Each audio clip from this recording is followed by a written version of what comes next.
I don't think politics was ever this tribal. I mean, I personally, I don't No, know. no, it wasn't. No, it wasn't. It's extremely hostile. Like even seeing the run up to the U.S. election, it's so Yeah, I hostile. mean, America 50 years ago, both parties were really very similar, basically centrist parties, and it shifted really sometime after the 1960s.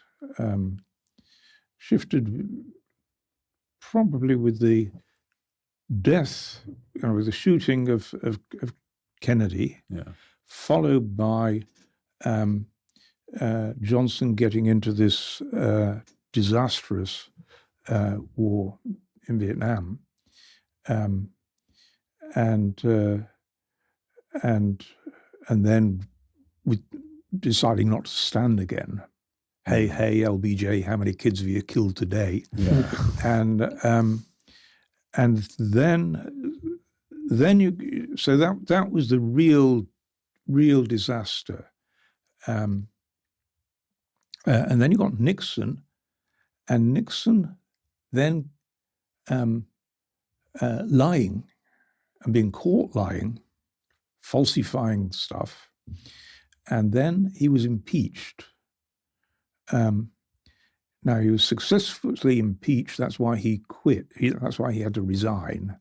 But because it was a Democrat-led impeachment, the Republicans then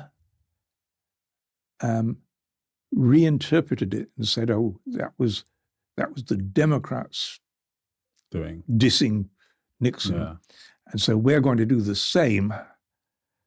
And so that became the impeachment of, or the desperate attempts to impeach Clinton, which were ridiculous, utterly contrived. Okay, so he'd had an affair with a young woman. I mean, was that the first politician in the world who'd ever had an affair with a young woman? Believe me, not, right? Yeah. So impeaching him for that was preposterous.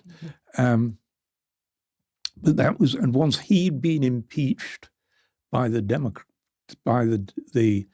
Republicans, then the Democrats decided, well, now it's going to be our turn to get back. And that's how the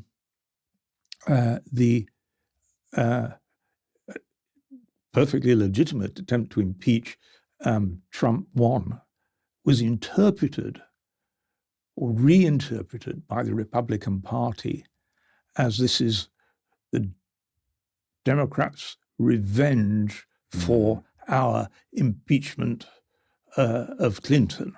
So it's become this sort of existential battle in which everything then gets decided in the Supreme Court.